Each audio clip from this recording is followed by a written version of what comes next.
It is finally Friday. Boy, it seems like a really long week, right? Hope you guys are doing well. Wave meteorologist Brian Good.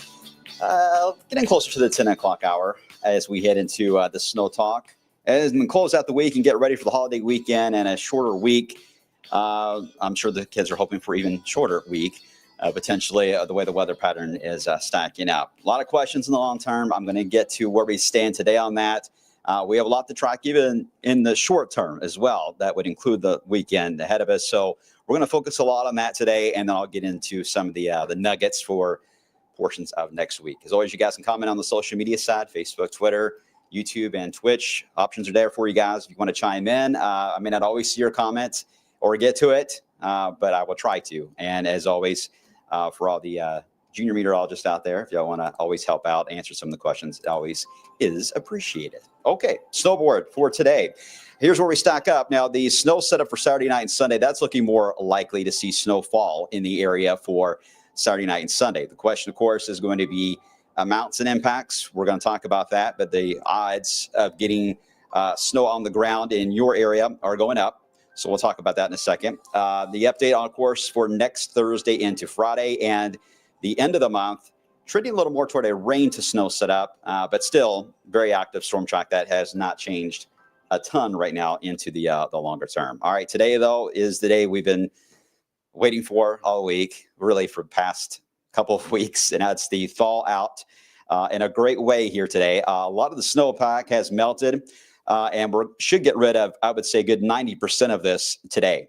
And certainly when you add in the milder temperatures, because we're not going below freezing tonight, we're all going to stay above freezing tonight, and we'll get rain for a good 8 hours, albeit a light rain, but still it's liquid falling. That will help and taking care of getting a good chunk of the snow that's on the grassy areas, rooftops, anywhere else out of the way. But the snow mounds, the ice bergs that have accompanied themselves under our driveways and on the side streets, those are not going anywhere. That'll take some time to get rid of because we're going back in the deep freeze. So we don't get a chance to thaw again after the next 18 hours. We don't have that chance again until perhaps the end of next week, and that's still a maybe at the earliest on that one.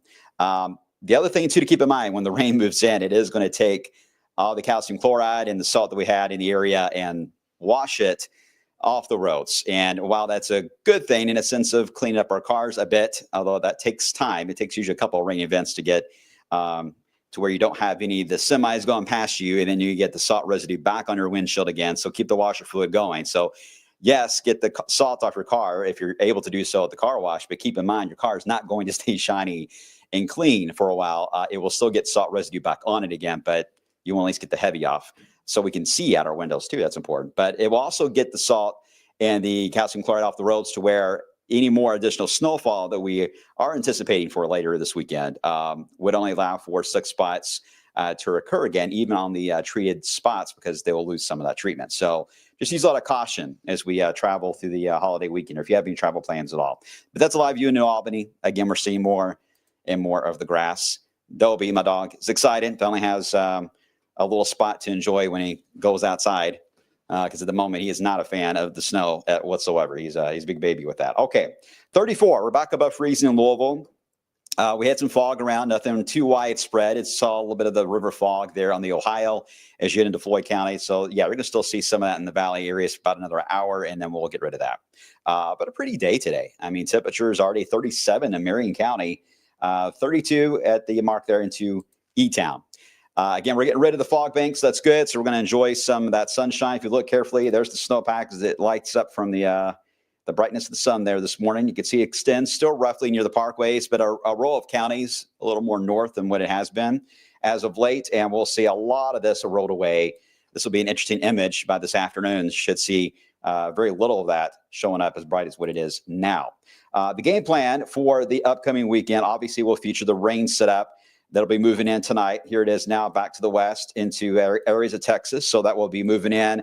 Still looks like it's going to be roughly around midnight. That's a fair cutoff. Some of you west of 65, maybe 10:30 or 11 o'clock. And some of you east of 65 may not see the rain until 1 or 2 in the morning. But in general, 12 is about the average tonight. If you have evening plans, I still don't see any issue with that at all. No icy roads as well. That will be taken care of this evening. So if you have plans to have a night out to dinner, go in the movies, a date night, whatever, tonight is a really good night to take advantage of this weather setup while you can, because after this rain passes by, that is the catalyst. That's what's blocking really from the very cold Arctic air that we've been talking about for days and days. That has started around the North Pole, and it's now into central Canada. It is diving fast. And once this low moves past our area with the rain chance for later tonight and tomorrow, it will then pull down that cold air in behind it. That sets the stage for the Arctic plunge as we into early next week and the wintry weather, not only here, but all the way down to Florida, which they're, I'm sure, panicking down there, right? Okay, so the modeling here for, well, first off, let's cover the rain, then I'll get into some questions on the second half of the weekend.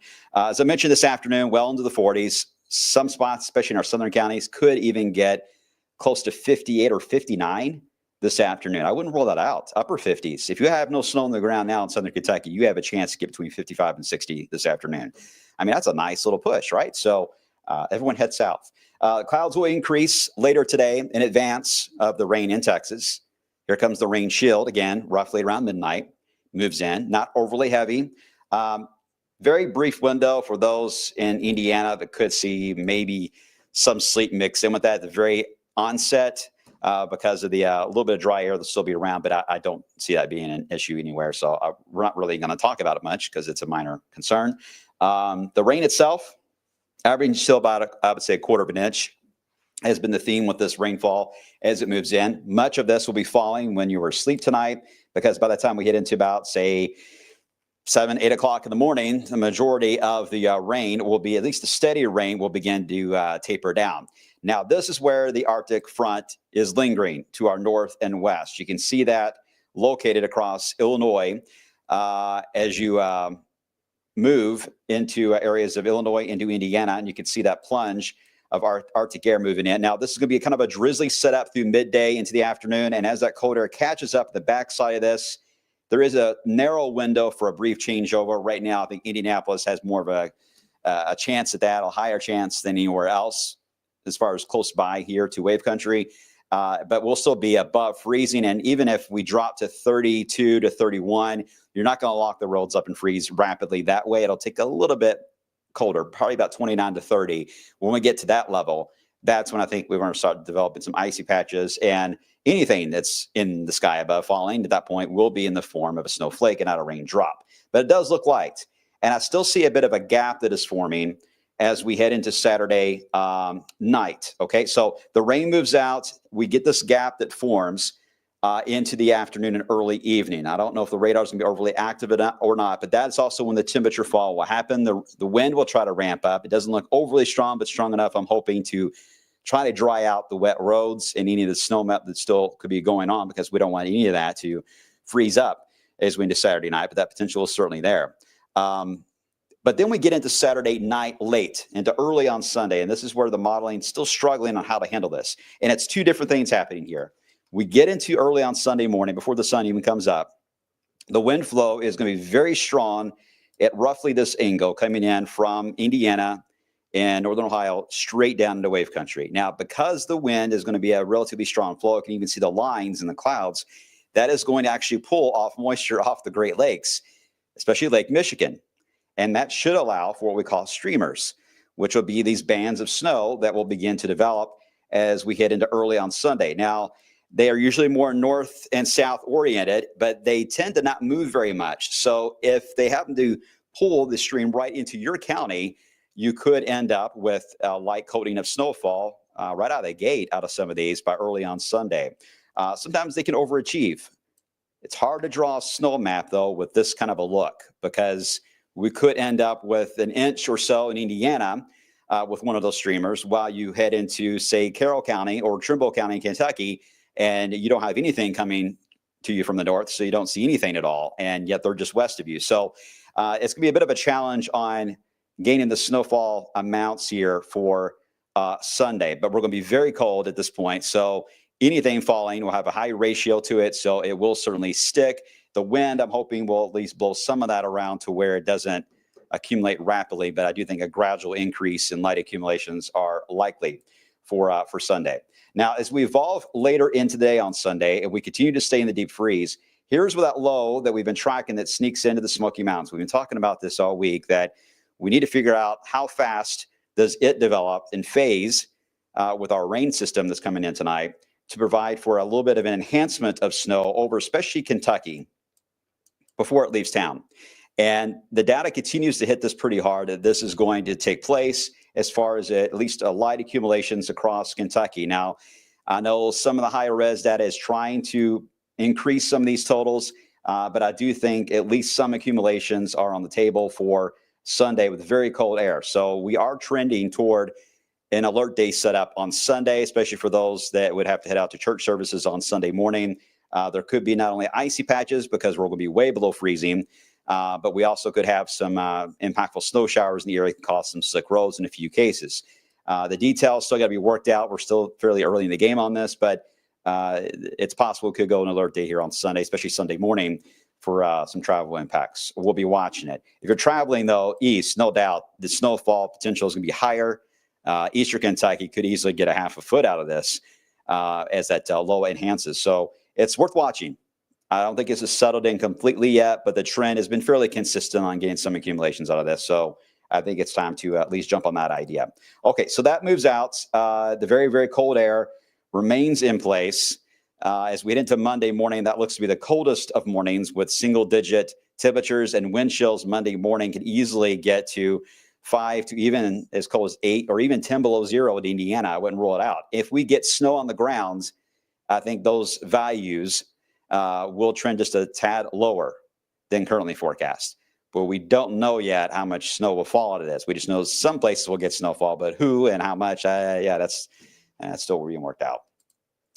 As we head into Monday, notice the lines to tell you the wind flow. It's a northwest flow, so we shut down the lake effect impacts as we head into Monday. So it's really Sunday that Lake Michigan will be involved in our weather, providing for really lake effect snow, if you will. And then as we get into Monday, it's a little more the leftovers of what will happen here in Eastern Kentucky. But this all should be tapering down at this point, and we should see increasing amounts of sunshine on Monday. But frigid, absolutely cold as we head into Monday itself.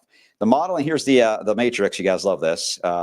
This is looking from the Euro matrix that came out. Let me show you what this looks like. And here is the Sunday wave. I know it's hard to see.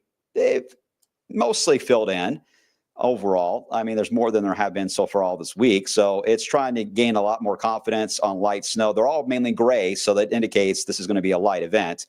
You may get a half inch. You could get an inch and a half. Some spots, yeah, 2 inches are reachable. I'm not going to rule that out because the ratios are so high. I think it's going to be the exception rather than the rule, but still, confidence on getting accumulations, at least light ones, is certainly there for Sunday.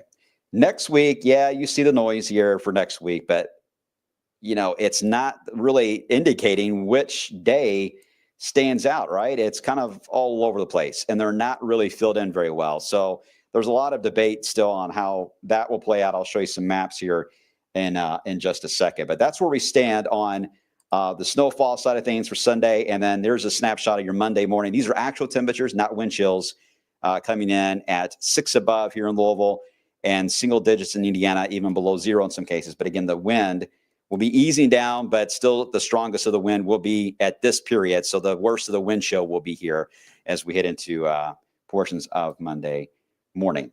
Okay, any questions on this before I go on to the setup for next week there? All right. How bad is the ice potential? Well, Sean, it's not going to be anything as far as sleet or freeze and rain. It's just a matter of moisture on the roads that freeze up. It's that type of ice. So it just really depends on your neighborhood, your setup. Do you have a lot of moisture still from the rain? If so, then keep an eye on that. It could become ice.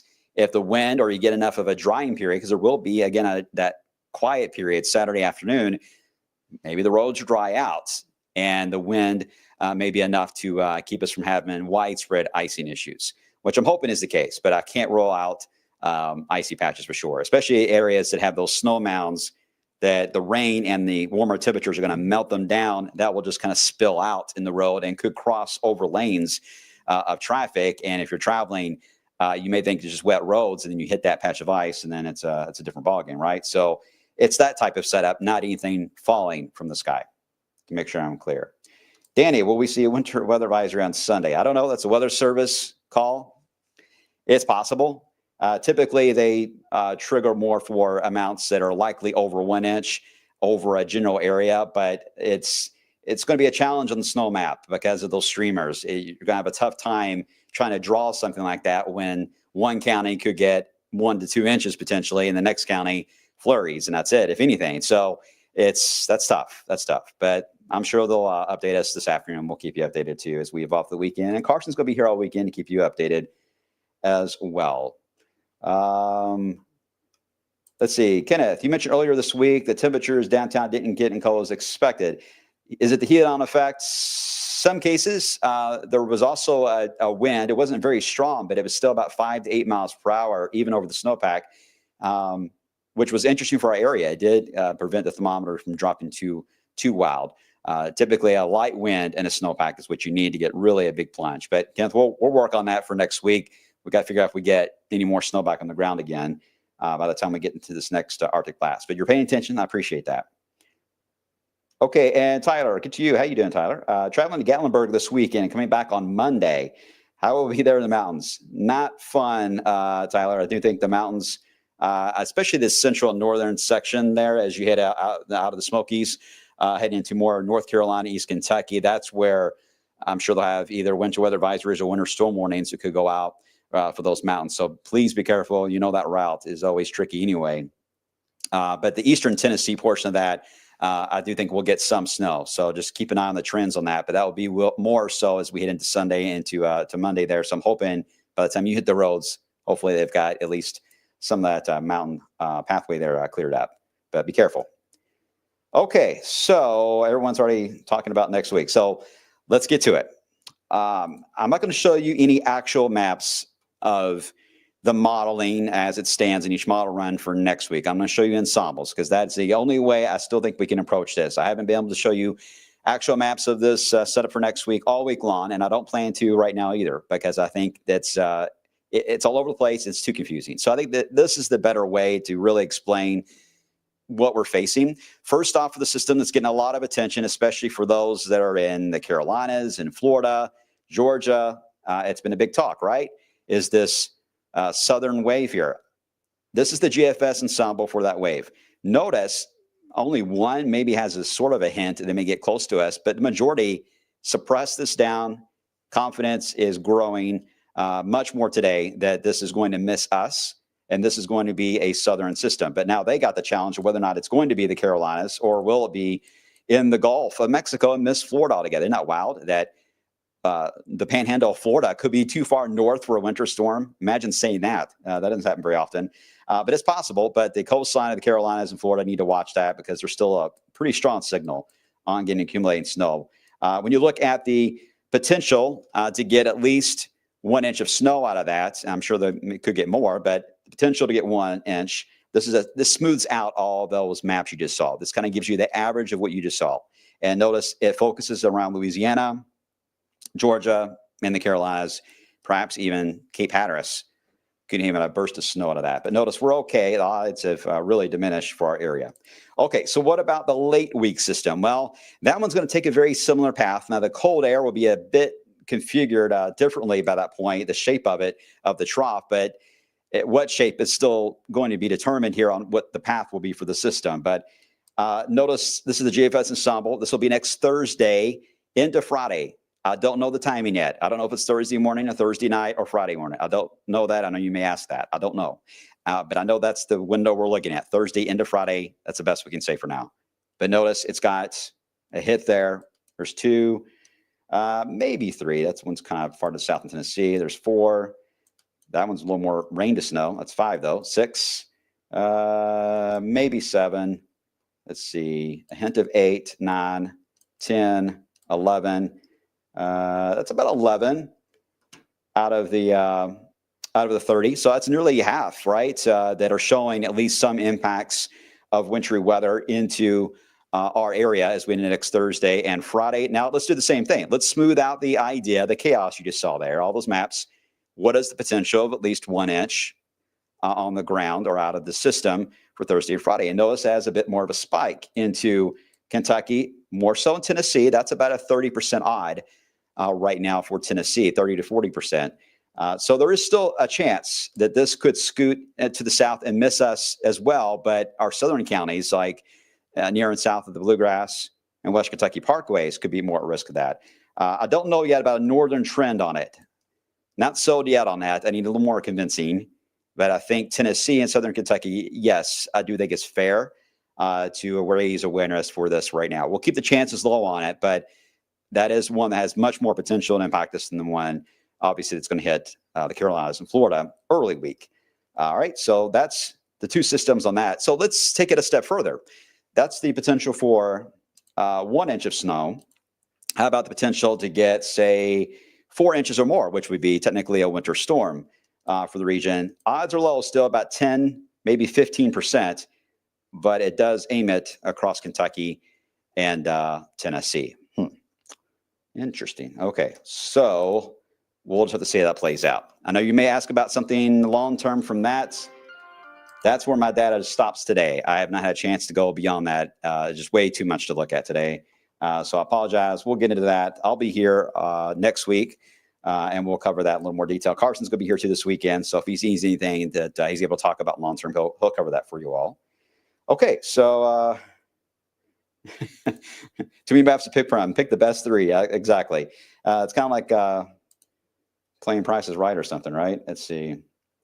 I guess I should bring in my pet alligator inside. Yeah. Bring your alligator in, Josh. Probably a good idea. Let's see. Polar vortex, our friend this winter, Travis, you're right. And it's not necessarily a full split, but it is, the core of it is centered roughly around Lake Erie into about Montreal in Canada. That is very close to us. Reminds me a lot of 2013, 2014. It was similar like that. A little more west those years because it is more east. That's the reason why the storm track gets a little more suppressed there. Okay, so this is where we're stacked on this 10-day. All right, 4 days today, staying above freezing tonight. I want to hit that hard because that is the only night, is tonight, that we can say that over the next 10 days. So enjoy it. Okay, 44 tomorrow. That will be in the morning. Once we get to 11, 12 o'clock, it's down from there. We drop. We'll watch and see if we get any light snow showers or icy road potential Saturday night. But I think, again, potential is there for an alert day on Sunday for slick spots and light accumulating snowfall and visibility issues potentially in some of those snow bands. Need to watch that. And then as we head into the holiday, we should clear out, but very, very cold. There is a slight wind component for Tuesday morning. That's why the number went up to 10. But then the wind relaxes again Wednesday morning, so we drop back down to 8. So that's why it's a little bit of a bump there. It's all wind-based. And then next week, we'll keep the chances low for now on whether or not we can get anything wintry to come into play. All right, guys, that's a lot to cover. I'll leave it there for now. And just stay close to the forecast in the Wave Weather app. If we decide to make even more changes to the weekend, we're going to notify you there first. Okay?